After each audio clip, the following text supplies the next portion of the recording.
La victime ne vit plus ici, à l'arrière du restaurant, dans une des anciennes chambres d'hôtel.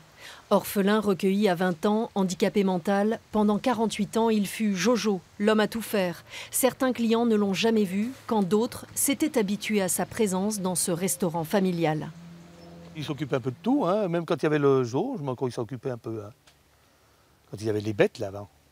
Donc il s'occupait un peu des bêtes, un peu de tout, il faisait un peu n'importe quoi. Je veux dire, voilà. Alors, je sais pas où il couchait, où il restait là, je sais pas. J'ai jamais bien su. Hein.